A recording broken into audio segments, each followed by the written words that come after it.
예, 2016년 파이디온 찬양대가 처음으로 주일 오후 예배 오늘 섰는데 친구들이 많이 올라갔습니다. 예, 친구들이 많이 올라가서 우리 1학년부터 6학년까지 우리 자녀들을 두신 부모님들께서 또 손주들을 두신 할머님들께서 적극적으로 지원 후원을 해주셔야 저희 파이디온 찬양대가 조금 더 힘을 낼 수 있을 것 같습니다. 오늘 너무 잘했죠? 예. 전도서 5장 말씀을 오늘 볼 텐데요. 우리가 같이 읽었지만 오늘 본문은 성경에 나오는 지혜서가 다 그런 것 같기는 한데 특별히 오늘 본문은 크게 두 가지를 이야기를 하고 있습니다. 하나는 말에 대한 것이고 하나는 서원에 대한 것입니다. 특별히 이 말에 대한 부분은 우리가 성경 오늘 본문이 아닌 다른 곳에서도 많이 발견할 수 있습니다. 대표적으로 하나 정도만 말씀을 드리면 구약 잠언 10장 19절 말씀에 이렇게 말합니다. 말이 많으면 허물을 면하기 어려우나 그 입술을 제어하는 자는 지혜가 있느니라. 그러니까 오늘 전도서 말씀에서 지혜자가 말하는 것과 마찬가지로 잠언에서도 동일하게 말이 많다라는 거에 대해서 문제를 삼고 있어요. 말이 많으면 실수할 수 있고 말이 많으면 허물을 면하기 어렵고 그래서 그 입술을 제어하고 말을 절제할 수 있는 것이 지혜 있는 자다라고 얘기를 동일하게 합니다. 구약만 그러느냐? 신약에서도 역시 이러한 말에 대한 부분들을 이야기하는데 대표적으로 저희가 잘 알고 있는 야고보서 3장 이하가 그렇습니다. 야고보 사도는 우리가 말에 실수가 있기 때문에 우리의 혀에 재갈을 물리고 그 혀를 제어하는 것이 아주 중요하다라고 이 야고보서 안에서 행함과 믿음과의 관계 속에서 이 혀를 제어하는 부분을 언급하고 있습니다. 이처럼 우리가 오늘 이 본문에서 만나게 되는 이 말에 대한 문제는 성경의 다른 부분에서도 분명히 나타나고 있습니다. 또 한 가지는 서원에 대한 부분인데요. 서원에 대한 부분 역시도 오늘 이 지혜자의 특별한 가르침이거나 어떤 특별한 선포가 아니라 이 4절 이하에 나오는 이 서원은 한마디로 이야기하면 이런 것이죠. 서원하지 않으면 더 좋지만 만약에 서원을 했다면 반드시 신속하게 갚으라라는 그런 가르침입니다. 그런데 이것은 오히려 지혜자보다 더 빨리 성경에 등장하고 더 빨리 말한 사람이 있습니다. 그것은 무엇이냐면 어디냐면 신명기 23장인데요. 우리 신명기 23장 21절부터 23절 말씀 한번 같이 읽어보겠습니다. 스크린에 나와 있습니다. 내 하나님 여호와께 서원하거든 갚기를 더디하지 말라. 내 하나님 여호와께서 반드시 그것을 내게 요구하시리니 더디면 내가 서원하지 아니하였으면 무죄하리라. 그러나 내 입으로 말한 것은 그대로 실행하도록 유의하라. 무릇 자원한 예물은 내 하나님 여호와께 내가 서원하여 입으로 언약한 대로 행할지니라. 아멘. 오늘 이 전도서 5장 4절 이하에 나오는 이 서원에 대한 지혜자의 가르침과 이 신명기 23장에서 우리가 조금 전에 읽었던 이 말씀은 상당히 흡사합니다. 그래서 학자들은 오히려 이 지혜자가 신명기 말씀을 인용했을 거다라고 얘기합니다. 이 신명기뿐만 아니라 잠언 20장 25절, 민수기 30장 3절, 구약 성경의 많은 곳에서 이 서원에 대해서 같은 맥락에서 함부로 하지 말라라고 분명히 이야기하고 만약에 했다면 반드시 지켜야 된다라고 말을 합니다. 이처럼 오늘 본문은 성경의 다른 본문에서도 이야기하고 있는 것을 반복하고 있습니다.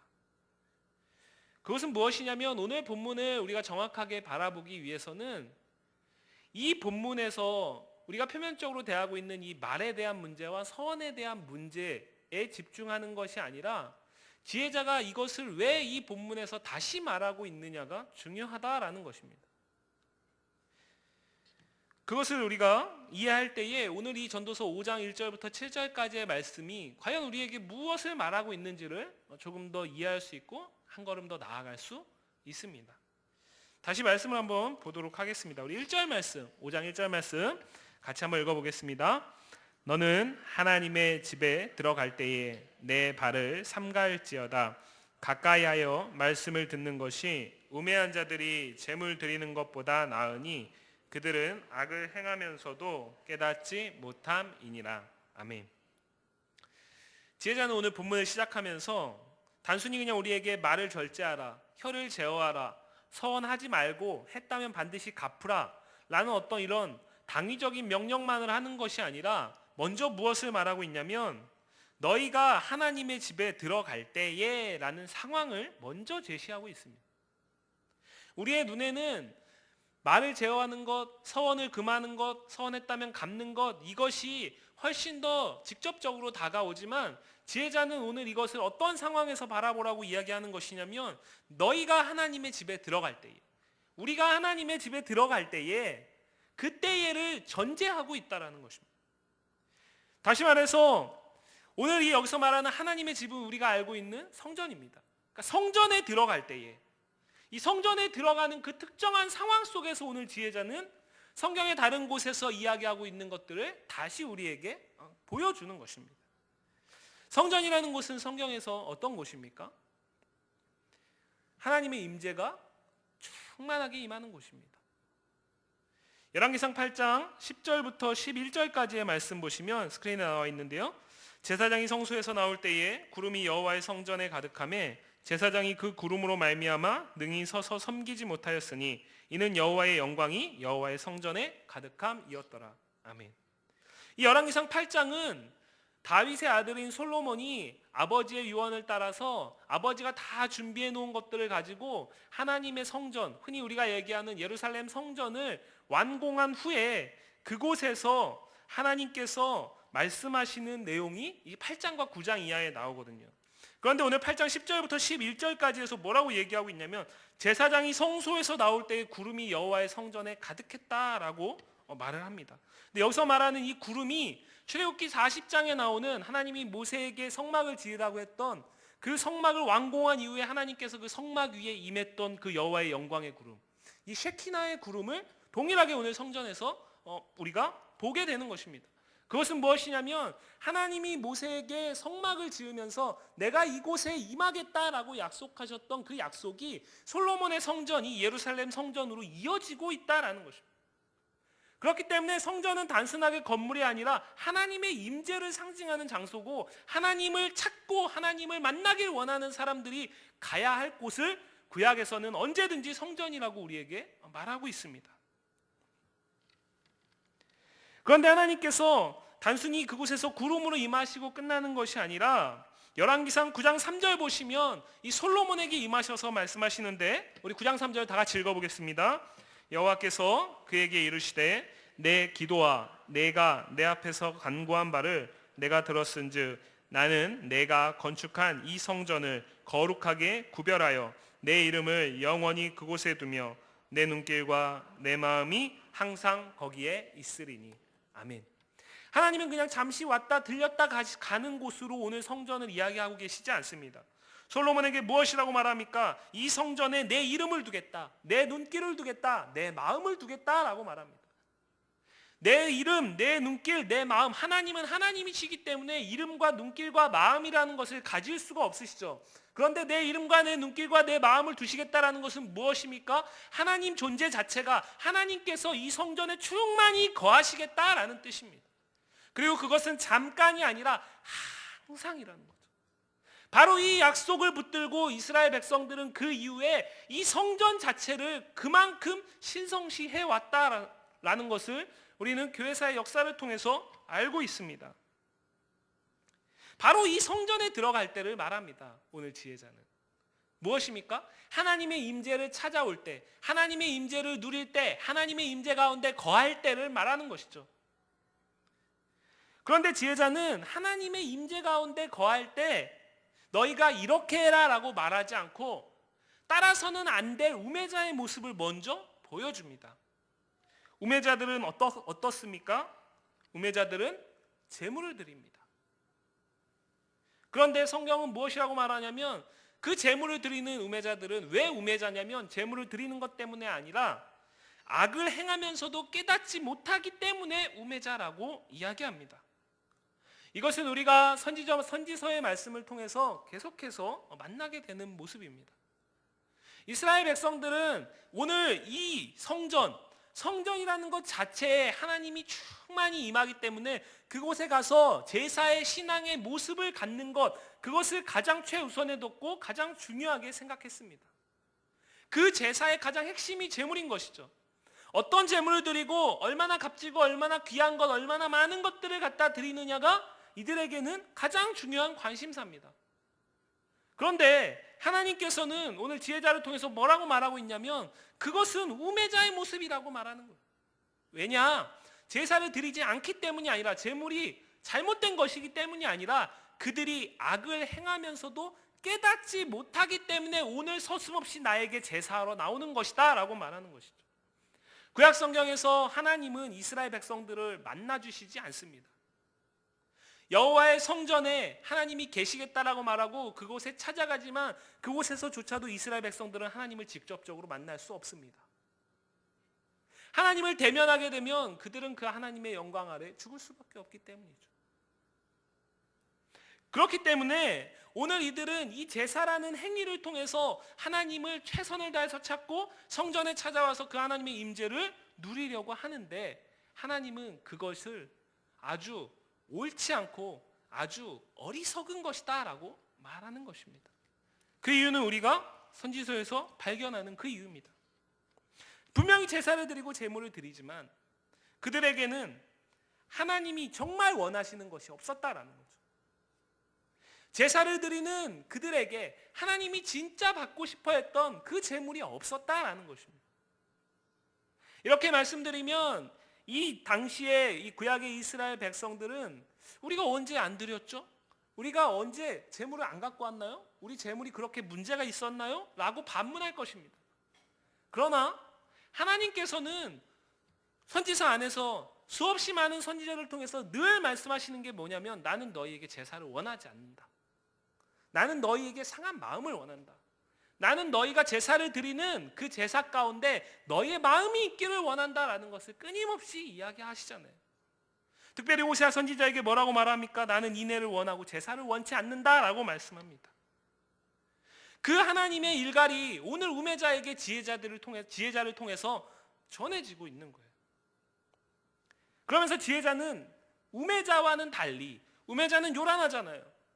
제사를 드리고 수없이 많은 제물들을 가지고 그 절차들이 있고 형식이 있고 이거는 이렇게 해야 되고 이건 이렇게 해야 되고 모세에게 하나님께서 허락하신 그 율법을 따라서 그 제사의 규례를 따라서 그 절차를 하나라도 틀리지 않기 위해서 노력하고 애쓰면서 정성을 다해서 드리는데 오늘 지혜자는 그렇게 우매자들과 같이 따라가지 말고 뭐라고 말하고 있습니까? 단 한 가지 말씀을 들으라고 말하고 있습니다. 가까이하여 말씀을 들으라고 말합니다. 여러분 이것은 우상에게 제물을 드리는 장면을 보셨다면 조금 이해하는데 좀 쉬우신데요. 지금은 좀 덜하지만 여기 계신 성도님들 가운데 분명히 보신 분들이 있으실 것 같아요. 소위 말하는 푸닥거리나 굿이나 이런 것들 아니면 천주교에서 하는 어떤 장례식이나 불교에서 하는 장례식 같은 것들을 보시면 그들은 어떻게 합니까? 그들은 정말 최대한 좋은 것으로 최대한 값진 것으로 가장 많은 것으로 기왕이면 다다익선이고 기왕이면 더 좋은 것으로 제물을 준비하고 정성을 드립니다. 그래야 신이 감복해서 자신의 소원을 들어줄 거라고 생각하기 때문이죠.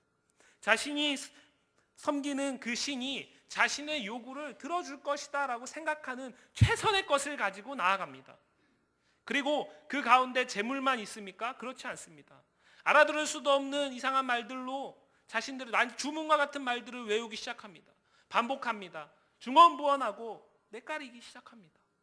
그렇게 시끄럽게 사실은 신에게 자신의 것을 드린다라고 말하지만 그 가운데 신은 아무것도 못하는 거예요. 신은 혹 죽어 있지만 혹 있다 하여도 그 제물을 드리는 자들에게 어떤 말을 해도 그들은 들을 수 없습니다. 계속해서 자기의 말을 하고 있기 때문이죠. 계속해서 자기의 말만 하고 도무지 귀를 열지 않습니다. 이방신을 섬기는 방법이 그래요. 우상을 섬기는 방법이 그렇습니다. 이것을 우리가 어떻게 알 수 있느냐? 열왕기서에 보면은 엘리야 선지자와 갈멜산에서 850명 거짓 선지자들하고 붙잖아요. 바알과 아세라 선지자하고 붙잖아요. 그때 엘리야가 바알과 아세라 선지자들을 조롱할 때 뭐라고 얘기하죠? 너희 신이 자고 있나 보다. 너희가 더 발광을 해서 깨워봐라 라고 얘기하잖아요. 자해도 해보고 할 수 있는 모든 방법을 통해서 한번 깨워봐라. 그것은 무엇입니까? 그들이 그렇게 섬겼다라는 것입니다. 하나님은 그런 분이 아니신데 이스라엘 백성들은 하나님을 우상을 섬기는 방법과 똑같은 방식으로 제사했다라는 거죠. 그렇기 때문에 하나님은 이 제사를 받을 수 없는 거예요. 그렇기 때문에 이들은 하나님의 임재를 누릴 수 없는 겁니다. 분명히 이들은 어디에 있습니까? 성전에 있습니다. 분명히 성전에 들어와 있습니다. 하지만 이들은 정작 그곳에서 하나님이 말씀하시는 그 말씀을 들을 준비가 되어 있지 않은 거예요. 자기의 만족과 자기의 유익, 자기가 생각하는 그 방식대로의 제사와 제물만 난무한 것입니다. 하나님은 그 가운데 나는 함께하고 있지 않다라고 말을 하는 거예요.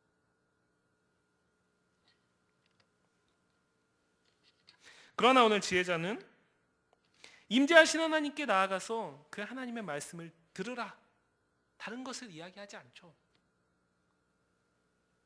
그 하나님의 말씀을 듣기 위해서 이러한 것들을 먼저 하고 하나님께서 말씀하실 때 들으라 라고 말하는 것이 아니라 이러한 것이 하나님의 말씀을 듣는 것에 비하면 아무것도 아니다라는 거죠. 뒤집어 말하면 하나님의 말씀을 듣지 못한다면 성전에 뭐하러 들어왔느냐라고 얘기를 하는 거예요. 그것이 마땅히 가져야 할 모습이고 그것을 아는 자가 지혜자다라는 거죠. 이 말씀을 가까이 하여 듣는다라는 것이 무엇일까요? 2절 말씀 성경에 나와 있죠. 전도서 5장 2절 말씀 제가 읽어드리겠습니다. 너는 하나님 앞에서 함부로 입을 열지 말며 급한 마음으로 말을 내지 말라. 하나님은 하늘에 계시고 너는 땅에 있음이니라. 그런즉 마땅히 말을 적게 할 것이라. 아멘. 지혜자는 하나님의 말씀을 가까이 하여 듣는 것을 무엇이라고 말합니까? 우리의 말을 경솔히 내지 않는 것이다 라고 말합니다. 오늘 우리가 가지고 있는 이 한글 번역 성경에는 약화되어 있지만 원문 말씀을 보시면 지혜자가 입을 열지 말고 마음으로 말을 내지 말라라는 이 표현은 한 번으로 끝나는 것이 아니라 아직 완료되어 있지 않습니다. 미완료형 동사로 기록되어 있어요. 계속해서 해야 된다라는 거죠. 하나님의 성전에 들어갈 때, 하나님의 집에 들어갈 때 하나님의 임재를 누리기 위해서 우리는 늘 무엇을 해야 되냐? 하나님의 말씀을 듣기 위해서 우리의 말을 경솔히 내지 않아야 된다라는 것입니다. 우리의 말을 경솔히 낸다면 하나님의 말씀을 들을 수 없다라는 것이에요. 계속해서 우리는 그 마음을 겸비해야 된다라는 것이죠. 하나님의 임재를 누리는 법은 간단합니다. 그 하나님 앞에서 항상 내 생각과 내 말을 경솔히 내어놓는 것을 줄이고 가까이 하나님께 나아가서 하나님이 오늘 내게 무엇을 말씀하실까를 귀를 기울이는 거예요. 중요한 것은 지혜자가 그렇게 해야 할 이유를 무엇이라고 말하고 있느냐입니다. 그 이유가 무엇입니까? 하나님은 하늘에 계시고 너희는 땅에 있다라는 거예요. 하나님은 하늘에 계시고 우리는 땅에 있습니다. 이게 무슨 뜻일까요? 지혜자는 오늘 하나님과 하늘에 계신 하나님과 땅에 있는 우리를 분리하고 있어요. 분리하고 있습니다. 하나님이 하늘에 계시다라는 것은 근본적으로 땅에 있는 우리와는 같을 수 없는 분이다라는 거예요. 그리고 오늘 우리 파이드원 찬양대하고 제가 약속하지 않았는데 찬양을 잘 준비해 주셔서 감사한데 그 하나님은 누구라는 겁니까? 우리를 지으신 분이다라는 거예요. 그 하나님은 창조의 하나님이시고 그 하나님은 거룩하신 분이시고 그 하나님은 전지하신 분이시고 그 하나님은 전능하신 분이시다라는 거예요. 하지만 땅에 있는 우리는 그분의 지음을 받은 자이고 우리는 전능하지 못한 연약한 자들이고 우리는 거룩하지 못한 더러운 자들이고 우리는 전지하지 못한 무지한 자들이다라는 거죠. 그거를 의도적으로 지금 지혜자는 분리하고 있는 거예요. 왜 그럴까요?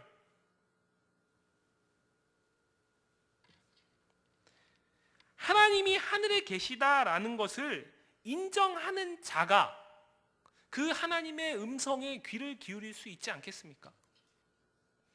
하나님이 나보다 더 전지전능하시고 하나님이 나보다 더 위대하시고 하나님이 나를 지으셨기 때문에 나보다 나를 더 잘 안다라고 믿는 자가 그 하나님이 오늘 내게 어떠한 뜻을 갖고 계실까? 그 하나님이 오늘 내게 무엇을 말씀하실까에 마음을 쏟을 수 있지 않겠습니까? 우상을 섬기는 자들은 왜 그걸 하지 못할까요? 그들에는 알고 있는 거예요. 그 우상이 신이 아니다라는 걸. 그 우상 누가 만들었나요? 사람의 손으로 만들었잖아요. 하나님과는 달리 우상들은 다 모양이 있잖아요. 사람의 손으로 만들었기 때문에 그런 거거든요. 그래서 하나님은 모세에게 하나님을 어떤 모양으로도 만들지 말라라고 십계명 가운데 이야기하시는 거예요. 하나님이 모양으로 만들어지는 순간 그것은 하나님이 아닙니다. 인간은 끊임없이 이 경계를 넘어서려고 해요. 인간은 끊임없이 이 경계를 넘어서려고 해서 하나님의 전지전능하심을 인정하지 않으려고 해요. 하나님이 거룩하심, 하나님이 나보다 뛰어나심, 내가 나를 아는 것보다 하나님이 나를 더 잘 알고 있다는 그 사실을 인간은 거북해해요. 부담스러워합니다. 오늘 뭐라고 얘기하는 걸까요? 지혜자는 그 모습을 보고 있는 거예요. 분명히 하나님께 나와왔지만 이들은 하나님과 자신이 근본적으로 다르다라는 것을 인정하지 않는 자들이다라는 거죠. 그걸 무엇으로 알 수 있느냐? 하나님 앞에서 도무지 귀를 열지 않는다라는 거예요.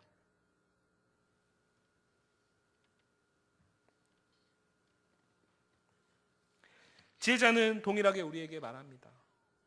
하나님의 임재가 있는 하나님의 집에 들어갈 때에는, 아니 그분의 임재 가운데 우리가 있다면 우리는 우리의 입의 말을 삼가고 우리의 귀를 열어야 됩니다. 만일 그렇지 않고 여전히 그분 앞에서도, 그 하나님 앞에서도, 하늘에 계신 그 하나님 앞에서도 듣기는 더디하고 말하기만 속히한다면 그것은 하늘에 계신 하나님, 그분의 전지전능하심에 대한 도전이고 불신이라고 말하고 있습니다. 그러면 이것은 아무리 좋은 것을 가지고 제물을 드리고 아무리 삐까뻔쩍하게 제사를 드려도 하나님이 받으실 수 없는 거죠. 왜요? 제사를 드리는 자들이 하나님을 하나님으로 인정하지 않기 때문에. 지혜자는 단순히 말을 적게 해라, 말을 많이 하면 실수할 수 있다. 우리 세상 속에서도 얘기하잖아요. 어르신들이 젊은 친구들한테 그렇게 많이 얘기하시잖아요. 그렇죠? 말 많이 하면 말 많이 할수록 사람은 실수하게 돼 있어. 그러니까 한 번 더 생각하고 곱씹어보고 꼭 해야 될 말인지 생각하고 판단해서 꼭 필요한 말만 해라. 그러면은 화를 입지 않을 거야 라고 가르치잖아요. 말씀을 하시잖아요. 지혜자는 그 말을 하는 게 아니에요. 지혜자는 단순히 그렇게 일반적인 말을 하는 게 아니에요. 오늘 지혜자는 하나님 앞에 예배하는 자의 예배자의 모습이 어떠해야 되는지를 말하고 있는 거예요. 이것은 이어지는 맥락에서 오늘 지혜자가 서원이라는 부분을 다루고 있다는 것에서 더욱 분명해집니다. 서원은 무엇입니까? 하나님이 은혜를 베풀어 주실 때 내가 이러한 것으로 하나님께 갚아드리겠다라는 결단이잖아요. 마땅히 하나님께서 베푸신 은혜에 대한 감사를 표현하는 행위로 나타나는 거잖아요. 사무엘상 1장에 나오는 한나라는 사람이 이 서원의 대표적인 인물이죠. 그는 아들이 없었어요. 남편이 정말 그를 끔찍이도 사랑했지만 그에겐 아들이 없었어요. 그래서 첩이 그를 끊임없이 격동시키잖아요. 그 가운데 하나님 앞에 기도하면서 이야기합니다. 하나님, 내게 만약에 아들을 주신다면 내가 그 아들을 하나님의 전에 드리겠습니다 라고 얘기를 하잖아요. 그 사람이 누굽니까? 사무엘이죠. 하나님이 사무엘을 한나에게 허락하셨을 때 한나는 그것을 속히 지키잖아요. 그렇죠? 서원의 대표적인 인물이에요. 그렇기 때문에 사무엘상에 나오는 이 한나가 서원의 대표적인 인물이에요. 그런데 오늘 지혜자가 왜 이것을 말할까요? 구약 성경 안에서, 구약의 시대 안에서, 고대 근동 사회 안에서 이것이 가장 대표적인 신앙의 행위의 모습이었기 때문에 그래요. 여러분들 사사기에 보시면 입다라는 사사가 있습니다. 그런데 그 입다라는 사사가 싸움을 하러 나가기 전에 하나님 만약에 이 전쟁에서 나를 승리하게 하신다면 나를 제일 먼저 승전하고 돌아오는 나를 제일 먼저 환영하는 사람이 누구든지 내가 그 사람을 제물로 드리겠습니다라고 얘기하죠. 그리고 하나님께서 그 입다의 전투를 승리하게 하시잖아요. 그렇죠? 그러고 나서 입다를 제일 먼저 환영한 사람이 누굽니까? 그의 딸이죠. 성경은 그 이후에 드렸다 안 드렸다 얘기하고 있지 않지만 그 얘기는 무슨 얘기일까요? 그 당시에 보편적이었다라는 거예요. 그 당시에 이방의 신을 섬기는 풍습 가운데서도 보편적이었다라는 거죠. 뭐 인신제사라는 거 있잖아요. 보편적이었다라는 거예요. 하나님 우상에게 섬길 때 신이여 나에게 내가 이 소원을 만약에 들어주신다면 내가 이것을 이렇게 하겠습니다 라고 이야기하는 거죠. 그런데 우상과는 달리 하나님은 어떤 분이십니까? 하나님은 들으시죠. 하나님은 그 소원을 들으시잖아요. 우상은 못 듣잖아요. 지켜도 그만 안 지켜도 그만이에요. 하지만 하나님은 들으시잖아요. 그렇죠? 그 하나님을 아신다면 서원을 함부로 할 수 있을까요? 못하는 거예요. 하나님은 서원을 받지 못해서 안 달란 분이 아닙니다. 서원하지 않는 것이 더 낫다라고 분명히 이야기하고 있어요. 그런데 만약에 서원을 했다면 신속히 갚으라고 이야기하시는 거예요. 왜 그럴까요? 동일합니다. 서원을 함부로 하고 서원에 대해서 갚으려고 하지 않는 것은 무엇일까요? 하나님이 다른 우상들과 마찬가지로 내 소리를 듣고 그 소리대로 응답하실 수 있는 분이다라는 걸 믿지 않는 거잖아요. 하나님의 하나님 되심이 훼손되는 거잖아요. 그렇기 때문에 하나님은 이들에게 말하는 거예요. 너희가 예배하러 왔다면, 너희가 나의 하나님됨을 믿는다면, 너희가 정말 나를 하나님으로 믿고 오늘 예배하러 왔다면 너희의 하는 그 작은 말도 내가 듣고 그것을 너희가 그대로 지켜야 된다라는 사실을 알아야 된다라는 거죠. 왜 오늘 지혜자는 이것을 이 5장이라는 본문 안에서 서로 다른 것 같은 이 두 개를 이야기할까요? 말을 경솔하게 뱉는 것이 교회 안에서의 신앙의 행위의 모습이 서원이기 때문에 그런 거예요. 따로 있는 것 같지만 사실은 하나를 이야기하고 있는 거죠. 오늘 지혜자는 인간관계 속에서 사회 속에서 말을 조심해라, 말을 경솔히 하지 마라, 말을 신중하게 해라 라고 얘기하는 게 아닙니다.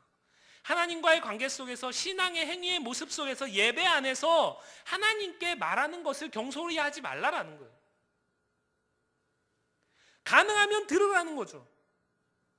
그렇지만 말했다면 그거를 내가 나 여호와 하나님이 들었기 때문에 그대로 지키는 것이 너희가 예배 가운데 임재하고 있는 나 여호와 하나님을 믿고 인정하는 모습이다라는 거예요. 그것이 없다면 너희는 예배하는 것이 아니다라는 거예요. 이것은 오늘 지혜자만의 말이 아닙니다. 예수님도 이렇게 말씀하셨죠. 예수님이 오셨던 신약시대 그 이스라엘 땅에서 예수님께서도 산상수훈 가운데 이렇게 말씀하셨어요. 마태복음 5장 34에서 37절 이하에 보시면 이 맹세에 대한 예수님의 가르침이 나오는데 예수님은 뭐라고 말하고 있냐면 도무지 세상의 그 어떤 피조세계로도 맹세, 서원하지 말라고 말합니다. 하늘에 있는 것이건 땅 아래에 있는 것이건 땅 속에 물속에 있는 것이건 심지어 하나님의 발등상으로도 서원하지 말라고 분명히 이야기합니다. 그리고 뭐라고 얘기하시죠? 서원하지 말고 옳은 것은 옳고 아닌 것은 아니다라고 하라는 거죠. 옳은 것이 옳고 아닌 것이 아닌 것을 알려면 어떻게 해야 돼요? 먼저 들어야 되죠. 들어야 이것이 옳은지 아닌지 판단할 수 있는 거죠. 예수님도 동일하게 말씀하시는 거예요.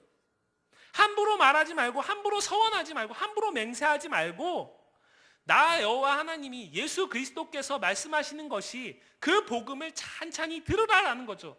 그리고 그것이 옳다면 영접하고 그렇지 않다면 너희가 스스로 갈 길을 가라라는 거예요. 지혜자의 시대나 주님의 시대나 수많은 사람들이 하나님 앞에서 드리는 신앙적 행위 가운데서 서원을 너무도 쉽게 하고 그것을 갚지 않는 것에 대해서 그렇게 문제로 생각하지 않았기 때문에 오늘 지혜자는 그리고 예수님은 지적하시는 겁니다. 그런데 지혜자는 이러한 경솔한 서원, 이것이 하나님을 향한 신앙의 행위로 표면적으로 드러나지만 무슨 얘기냐면 한나라는 사람만 고통당했겠습니까? 한나에게만 하나님이 자녀를 주지 않았을까요? 그 당시에 나머지 모든 사람들은 다 자녀가 다 있었을까요? 아니겠죠. 그런데 하나님은 유독 한나를 통해서만 서원을 받으셨죠. 그렇죠? 그러면은 사람들이 보기에 그렇게 서원하고 하나님이 사무엘을 그에게 주셨잖아요. 그럼 한나는 어떤 사람이에요? 신앙이 보통이 아닌 사람이죠. 그렇죠? 이 한나는 믿음이 보통이 아닌 사람이라고 사람들 보기에도 인정받을 수 있는 믿음입니다. 그런데 경솔하게 서원하는 이유가 이거라는 거죠. 신앙적 행위 안에서 하나님 앞에 하나님 나 이거 해주시면 내가 이거를 지키겠습니다. 하나님 이것만 들어주시면 내가 이것들을 드릴게요. 그런 것들이 사실은 일반적인 사람들은 드리기가 쉽지 않은 거잖아요. 그죠? 그렇기 때문에 사람들은 서원을 한다라는 거예요. 그것을 지킬지 지킬 수 없을지에 대한 생각과 사려함이 없이 사람들 앞에 내 신앙이 더 나은 것들을 드러내기 위해서 중심이 없는 서원을 한다라는 거죠. 중심이 없는 제사도 마찬가지잖아요. 그것을 드린다라는 것입니다. 그러나 그것은 실상 서원하지 않는 사람의 믿음보다도 못하다라는 거죠. 아니 그것은 불신이다라는 거예요. 왜냐? 그 서원을 들으시는 하나님을 두려워하지 않기 때문에 가능한 모습이다라는 것입니다. 만약에 하나님의 살아계심을 인정하고 그 하나님이 오늘 내 서원을 들으신다라는 것을 두렵고 떨리는 마음으로 받아들인다면 함부로 말할 수 있을까요? 못하는 겁니다.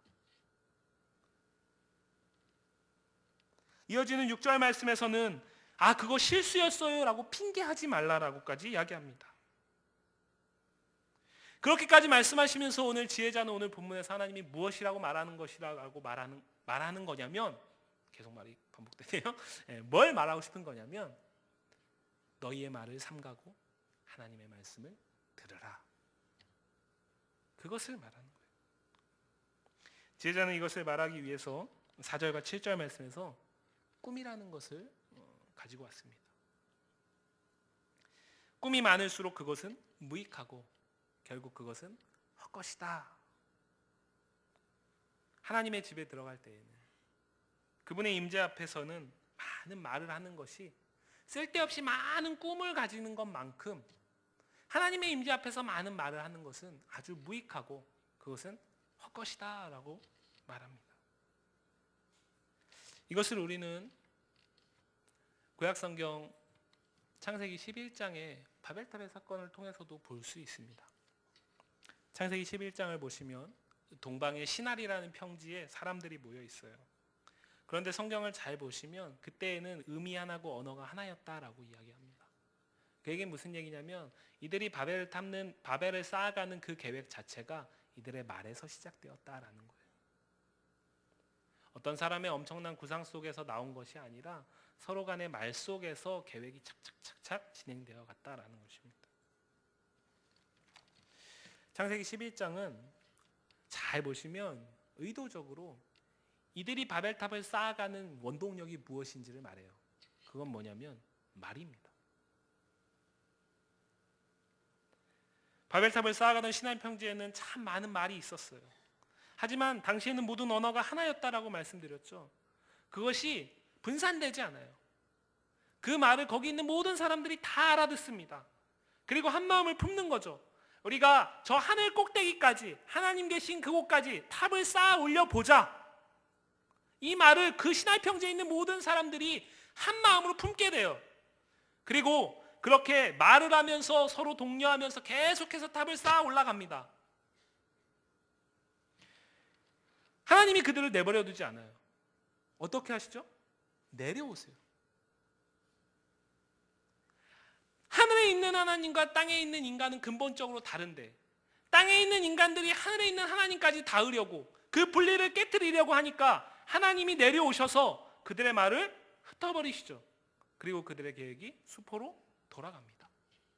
바벨탑의 사건은 단순하게 그냥 탑 하나를 쌓으려고 했던 사람들을 하나님께서 실패하게 하셨다라는 것이 아니라 인간이 그렇다라는 거예요.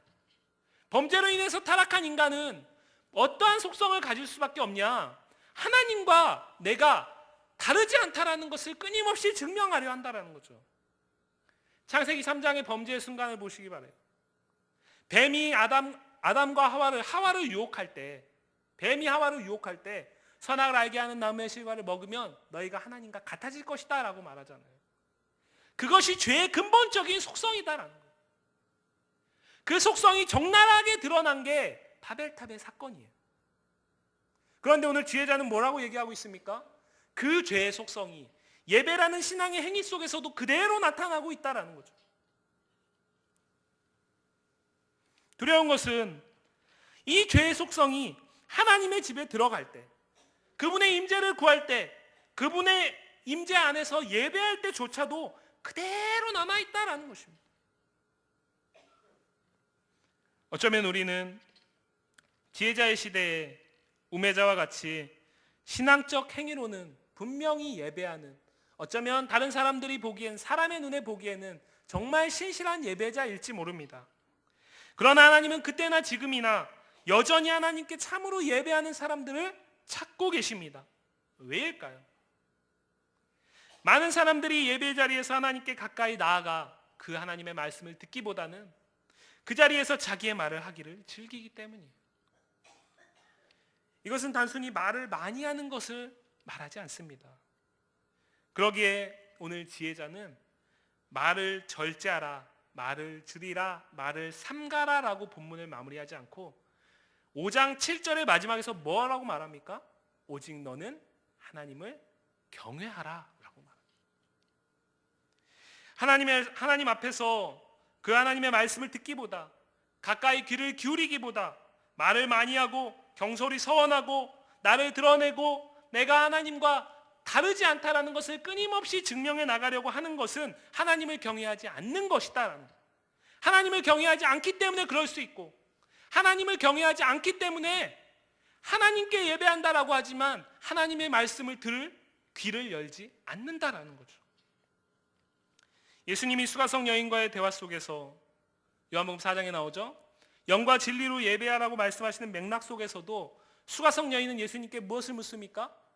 우리 조상들은 어디에서 예배하는 것이 옳은지에 대해서, 여기에서 예배하는 것이 맞다, 여기에서 예배하는 것이 맞다에 대해서 질문을 제기하잖아요. 거기에 대해서 수가성 여인은 의문을 갖고 있었어요. 왜냐하면 수가성 여인은 사마리아 성, 이 그리심산, 여기가 자기에 가까운 데잖아요. 그런데 어떤 사람들은 예루살렘 성에 가야만 예배를 할 수 있다라고 이야기한단 말이죠. 이것은 가짜라고 얘기하니까 그러면 내가 예루살렘을 가야만 하나? 라는 생각을 갖는 거죠. 그런데 예수님은 무엇이라고 말합니까? 어디가 중요한 것이 아니다. 무엇을 드리느냐가 중요한 것이 아니다. 중요한 것은 어떻게다 라고 말합니다. 오늘 지혜자의 가르침은 예배의 자리에 있는 우리를 향해서 동일하게 묻고 있습니다. 우리는 오늘 예배의 자리에, 하나님의 집에, 교회에 분명히 있습니다. 우리는 오늘 이 자리에 와서 예배할 때 헌금이나 자기 만족, 인간적인 필요가 아닌 오늘 하늘에 계신 여호와 하나님을 경외하는 상하고 두렵고 떨리는 심령을 가지고 이 자리에 있습니까? 그렇지 않은가를 오늘 말씀은 우리에게 거울로 비추라고 말하는 겁니다. 지혜자는 이것을 강조하기 위해서 본문 1절에 우리가 가지고 있는 한글 성경에 그렇지 않지만 원문의 1절에 첫 자리에 지키라 라는 동사를 말하고 있어요. 그리고 7절의 마지막에 경외하라 라는 동사를 두고 있습니다. 무엇입니까? 하나님의 집에 들어갈 때에, 하나님께 예배하러 갈 때 가장 중요한 것은 무엇입니까? 하나님만을 바라보는, 하나님을 경외하는 그 심령을 지키고 그 하나님의 하나님 되심을 인정함으로써 하나님의 말씀을 듣는 것, 그것이 여호와 하나님을 경외하는 모습이다라는 거죠. 그 모습과 그 마음이, 그 상한 심령이 없다면 아무리 많은 것들을 가지고 예배하고 제사하여도, 수없이 많은 말들을 가지고 기도하고 서원하고 말하여도 하나님은 그것을 받지 않으신다라는 것입니다. 하나님의 집에 들어갈 때에 우리가 지켜야 할 것, 그것은 다른 것이 아닙니다. 그것은 여호와를 경외하는 것입니다. 하나님의 하나님 되심을 인정하는 것이고, 하나님은 하늘에 계시고 오늘도 나는 땅에서 살고 있어서 그 하나님의 은혜와 그 하나님의 도우심과 그 하나님의 뜻을 내가 분명히 깨닫지 않으면 나는 도무지 하나님께 나아갈 수 없는 자라 라는 것을 믿고 깨닫는 것입니다. 여러분, 예배가 뭘까요? 신학적으로 예배가 무엇일까? 많은 것들을 가지고 많은 수사적 표현으로 이야기할 수 있지만 오늘 지혜자는 예배가 무엇이라고 말하는 것입니까? 예배는 하나님을 경외하는 것이다. 예배는 하나님을 경외하는 것이다. 그 하나님을 경외하는 자들이 모여서 드리는 것이 예배이고, 그 가운데 하나님은 임재하시는데 반드시 말씀을 통해서 임재하신다라는 것입니다. 사랑하는 성도 여러분, 우리의 예배는 여호와 하나님의 하나님 되심을 인정하는 경외함에서 비롯되고 그분의 임재를 누리는 기쁨과 감격이 있어야 됩니다. 세상은, 땅에 있는 인간은 하늘에 계신 하나님과 자신들이 다를 바 없음을, 그 경계를, 그 천양지차의 경계를 허물려는 노력으로 살아갑니다. 정말 끊임없이 달려갑니다. 그러나 우리는 하늘에 계신 하나님을 예배합니다. 그것은 하나님이 우리와 절대 같지 않은 분이실 뿐만 아니라 마땅히 우리를 통해 경배받으시고 예배받으셔야 할 대상임을 믿기 때문입니다. 그러나 두려운 것은, 세상은, 땅에 있는 인간은 우리의 믿음의 행위, 우리의 신앙의 모습인 그 예배조차도 인간의 것으로, 인간의 행위로 변질시키려 한다라는 것입니다. 언제부터인가 예배조차도 듣기보다 인간의 많은 말들로 채워져 가고 있습니다. 하나님은 여전히 하나님을 경외하며 예배 가운데 임재하시는 그 하나님의 음성에 잠잠히 귀를 기울이고 그분의 음성을 두렵고 떨리는 마음으로 받고, 내가 이렇게 살아야지, 하나님이 오늘도 나에게 이렇게 말씀하시니 내가 이렇게 살아야지, 이 하나님의 말씀이 오늘도 나를 살게 하는구나 라고 감격하고 감사하며 만족하는 자에게, 그러한 예배자를 오늘도 동일하게 찾고 계십니다. 이 자리에 있는 우리가 그 하나님이 찾으시는 예배자이기를, 우리 교회가 그러한 예배의 공동체이기를 주님의 이름으로 간절히 축복합니다. 기도하겠습니다. 하나님 감사합니다.